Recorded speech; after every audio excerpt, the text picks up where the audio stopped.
Hello students, आज हम सामाजिक मानवशास्त्र की जो 4 पद्धतियाँ थी, कौन कौन सी थी 4 पद्धतियाँ?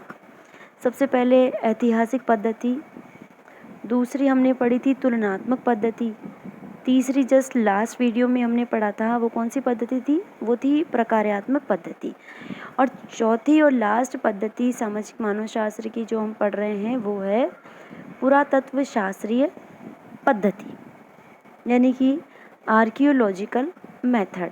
तो चलिए देख लेते हैं कि क्या है ये आर्कियोलॉजिकल मेथड। तो 3 पद्धतियों के अलावा सामाजिक मानवशास्त्र को एक अन्य पद्धति पुरातत्व शास्त्रीय पद्धति को भी अपनाना पड़ा। क्यों अपनाना पड़ा इसको हम देखेंगे। विशेष रूप से जब मानव शास्त्री को अपने अध्ययन में प्रागैतिहासिक युग के प्रमाणों को या उसकी किसी सामग्री को या किसी तथ्य को काम में लाना होता है, तब ये पुरातत्व शास्त्रीय पद्धति जो है काम करती है। ऐतिहासिक पद्धति हमको केवल ऐतिहासिक युग के संबंध में ही बता सकती है, उससे पुरानी बातों के संबंध में हमें उसके बारे में मालूम नहीं पड़ता है। ठीक है, तो इसी कमी को पूरा करने के लिए पुरातत्व शास्त्रीय पद्धति का सहारा ले लेना पड़ता है। इसमें क्या होता है, हमको इतिहास के पहले या प्रागैतिहासिक युग के संबंध में हमको मालूम पड़ता है।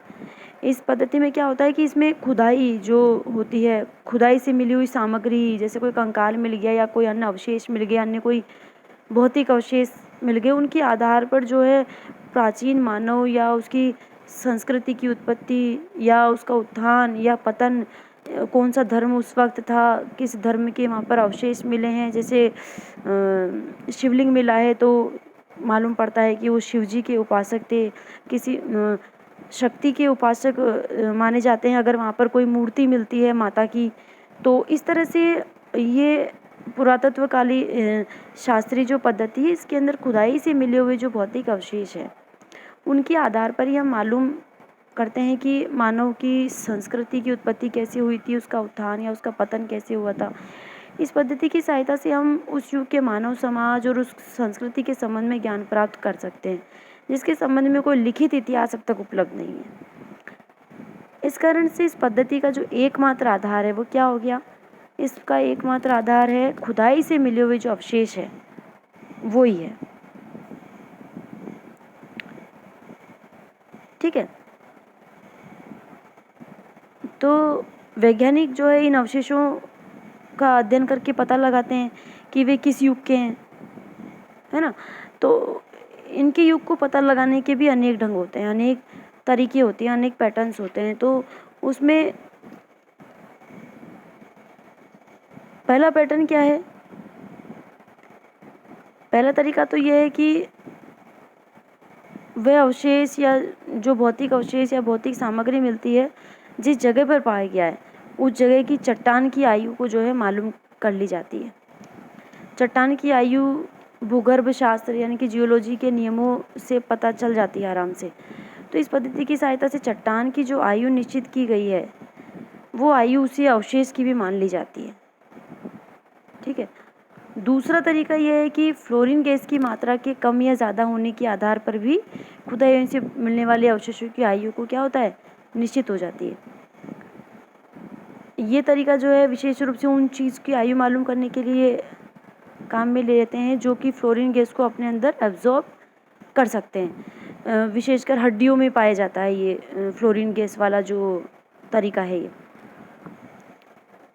वैज्ञानिक ये मालूम कर चुके हैं कि ज़मीन में दबी हड्डियाँ जो पथराने लगती है तो फ्लोरीन गैस को अपने में सोखने लगती है। तो जिस हड्डी में जितनी ज़्यादा फ्लोरीन गैस होगी वो उतनी ही पुरानी होगी। इस उपाय से भी बहुत सारी चीज़ों की आयु जो है मालूम की जा सकती है। पुरातत्व शास्त्र पद्धति के द्वारा प्रागैतिहासिक औजारों, उपकरणों या मानव कलाकृतियों की अन्य अवशेषों का भी अध्ययन होता है। इसमें मानव इतिहास की प्रक्रियाओं, सामाजिक जीवन, संस्कृति आदि बहुत सारे विषय हैं जिनके बारे में जो है इस पद्धति से मालूम पड़ता है। उससे प्राचीन सामाजिक जीवन की जो भी विशेषताएं रही थी, उनका वैज्ञानिक और सटीक जो है ज्ञान प्राप्त करना संभव हो पाता है। ये पद्धति कठिन बहुत है, लेकिन कठिन ज़रूर है, लेकिन मानव इतिहास और संस्कृति के पुनर्निर्माण में इसका महत्व भी बहुत अधिक है।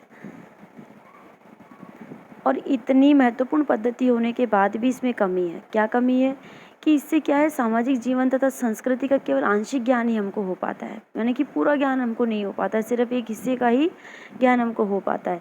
इस पद्धति के माध्यम से प्राचीन मानव के जीवन के केवल जो भौतिक पक्ष है उससे ही हम परिचित हो पाते हैं। उससे संभवतः हम ये जान सकते हैं कि कैसे वो घरों में रहते थे, किस प्रकार के उपकरण या किस प्रकार के जो औजार है वो काम में लिया करते थे, ये मूर्ति पूजक थे या नहीं थे, और उनके आभूषण किस प्रकार के थे, बर्तन किस प्रकार के थे, किस चीज़ के बने होते थे, और किस तरह की धातु अगर वो लोग काम में लेते थे तो कौन सी थी। लेकिन इस पद्धति के आधार पर हम प्राचीन मानव के जीवन के अभौतिक पक्षों के विषय में कुछ नहीं बोल सकते, सिर्फ उन्हीं के बारे में बोल सकते जो भौतिक पक्ष है। जैसा कि हमने संस्कृति को जब पढ़ा था उसमें भी हमने बताया था कि उसके 2 पक्ष होते हैं, भौतिक और अभौतिक। तो बिल्कुल वही है कि यहाँ पर जो है अभौतिक पक्ष के बारे में, यानी कि उसके धर्म, विचार, उनके बारे में मालूम करना संभव नहीं था। उस बीते हुए समाज व्यवस्था के सामाजिक नियम क्या थे, कानून, आदर्श, मूल्य, विश्वास, इन जो भी ये अभौतिक पक्ष है इसके बारे में पुरातत्व शास्त्रीय पद्धति से अध्ययन करना मुश्किल नहीं, नामुमकिन था। बल्कि सिर्फ कहें तो भौतिक पक्ष के बारे में ही इस पद्धति से जानकारी हो सकती है। इन विषयों के संबंध में जो निष्कर्ष हम निकालते हैं उसे अधिक से अधिक वैज्ञानिक अनुमान भी हम बोल सकते हैं।